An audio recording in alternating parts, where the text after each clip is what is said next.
Hello! Welcome back to my channel. Kamusta kayong lahat? So, itong reading na to ay collective. Paalala lang din, hindi lahat ay makaka-resonate sa reading na to. So, take what resonate and leave what doesn't. So, ibig sabihin, kung hindi ka naka-resonate at hindi na-pick up yung energy mo, ibig sabihin, hindi para sa yung reading na to. So, tingnan natin kung ano ba yung makikita nating message ngayon.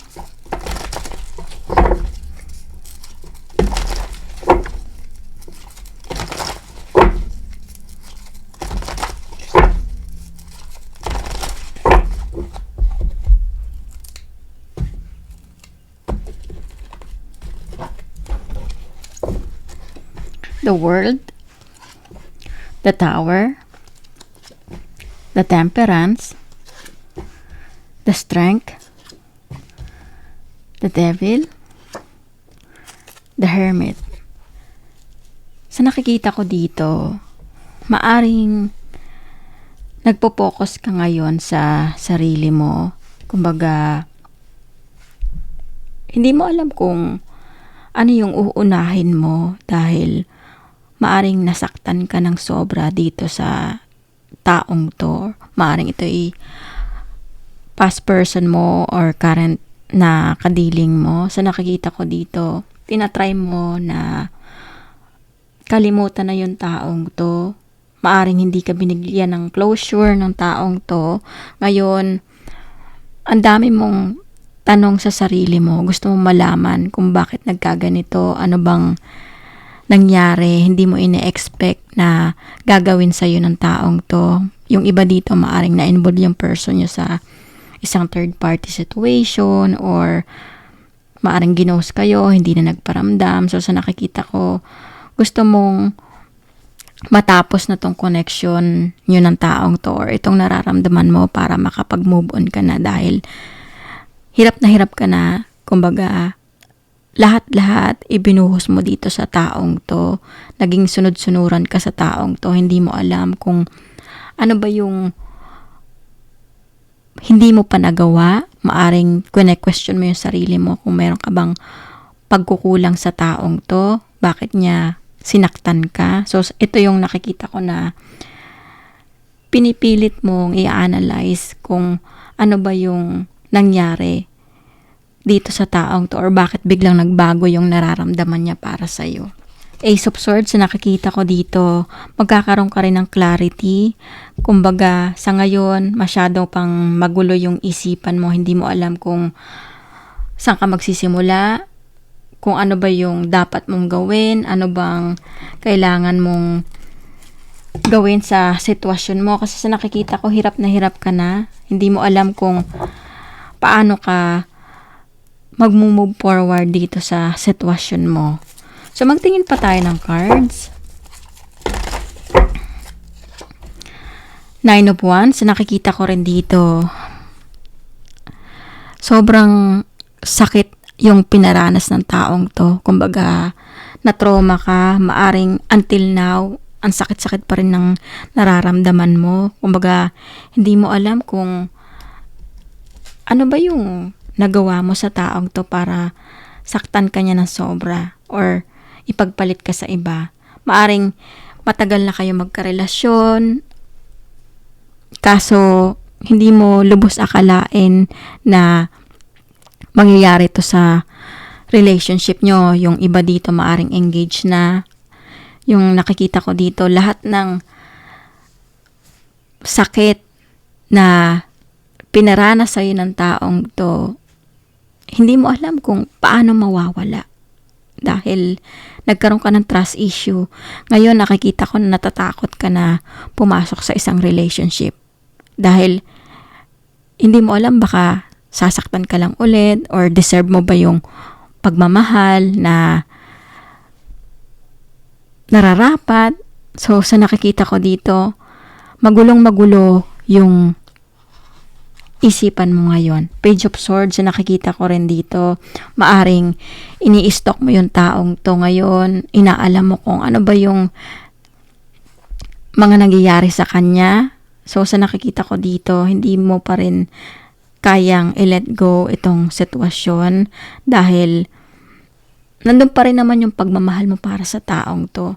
Maaring yung iba dito, nag-trigger yung trauma nyo, or yung iba maaring nagparamdam yung past person nyo, tapos bumalik yung sakit na nararamdaman nyo, na akala nyo na naka-move on na kayo or okay na kayo, pero hindi pa rin pala dahil nandun pa rin pala yung mga masasakit na ginawa ng taong to. Hindi nyo pa rin pala kayang harapin or talikuran yung taong to sa kabila ng mga ginawa nila sa inyo. So, yung iba nakikita ko na hirap pa rin kayo magpatawad.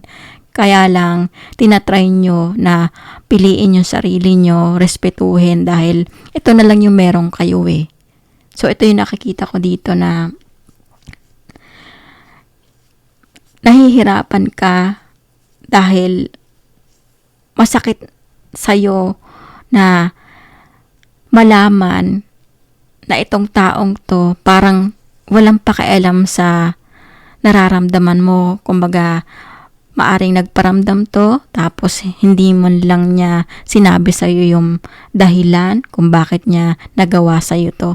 Maaring yun ang gusto mo marinig sa taong to, na bigyan ka ng maayos na closure para makapag-move forward ka na. Kaso, sa nakikita ko dito, maaring pinagugulo ng taong to yung isipan mo at sinasabi na mahal ka pa rin, meron pa rin siyang feelings para sa'yo. Kaso ikaw dito, parang hindi mo na maramdaman yung pagmamahal niya para sa'yo, kundi ang nararamdaman mo yung sakit na iniwan niya sa'yo before.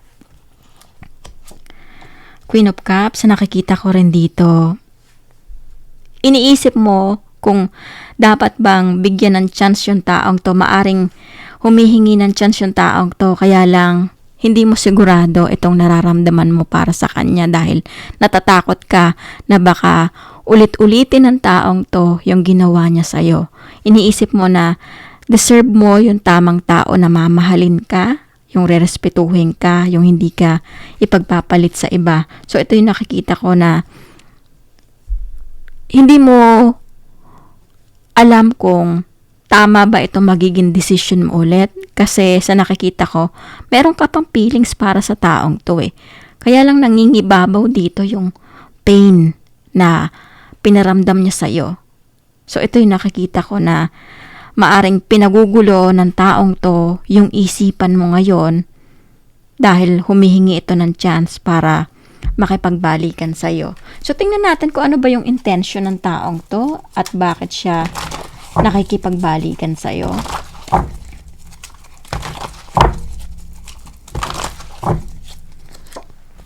Page of Wands, nakikita ko dito,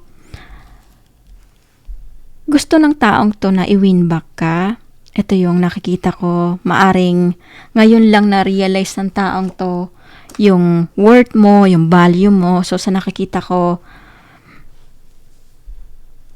ayaw ng taong to na mapunta ka sa iba. Kaya gusto niyang i-try na ayusin itong relationship nyo dahil meron pa rin pagmamahal yung taong to. Kaya lang sa nakikita ko dito, wala ka ng tiwala sa taong to.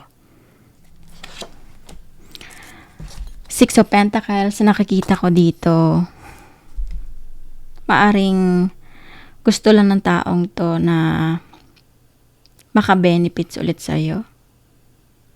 Dahil ikaw dito, yung more on nagbibigay ng tulong or more on nagbibigay ng pagmamahal sa relationship. Kaya lang, hindi balance yung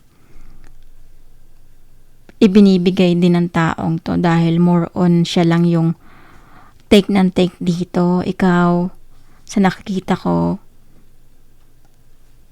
lahat ng pagmamahal mo, ibubuhos mo, itotodo mo dito sa taong to. Pero itong taong to, walang ibinibigay sa iyo, kundi gusto ka lang niyang gamitin in a way.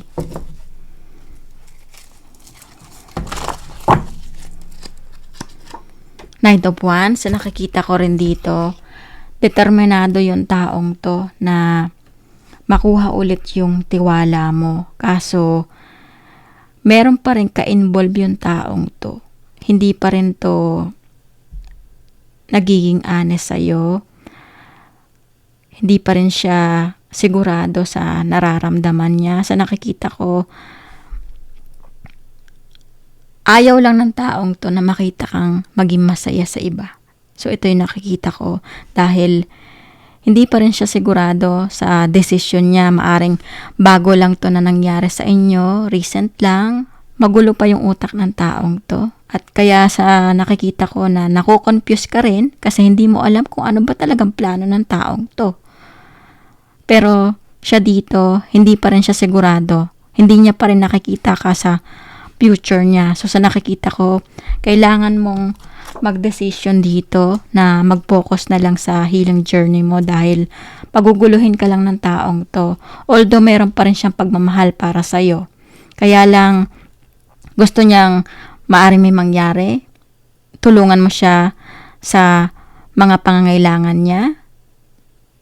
Immature pa rin yung taong to eh. At sa nakikita ko dito, kaya ka hinuhold ng taong to dahil maaring malaki yung naitutulong mo talaga sa taong to. Pinahihirapan niya yung damdamin mo, yung isipan mo. So, ina-advise sa'yo dito na piliin mo yung sarili mo dahil mai-stress ka lang dito sa taong to. Hindi rin makakatulong sa situation mo ngayon kung nagtatry ka na mag-move forward dahil hindi rin ibibigay ng taong to yung closure na gusto mo. Dahil i-hold ka ng i-hold ng taong to hanggang sa kung kailan siya maging ready, saka lang niya sasabihin sa'yo. Or maaring i-ghost ka na lang ulit ng taong to bigla. So, ito yung nakikita ko na hindi worth it ng time mo. Kumbaga, maraming beses mo nang binigyan ng chance yung taong to. Kaso, hindi pa rin niya nakita talaga yung worth mo. So, ito yung nakikita ko na huwag ka magpadalos-dalos sa mga decision mo. Isipin mo itong mga pinagdaanan mo sa taong to. So, maaring meron kayong mga kadiling na Capricorn, Virgo, Taurus, meron din air sign, Aquarius, Gemini, and Libra. Meron din Pisces, Cancer, Scorpio, and fire sign, Aries, Leo, and Sagittarius. So, ito lang yung nakikita kong message dito. At kung nakaresonate kayo sa reading na to, huwag niyong kalimutan mag-like at comment. At huwag niyo rin kalimutan mag-subscribe sa aking channel. At maraming salamat ulit. At see you soon!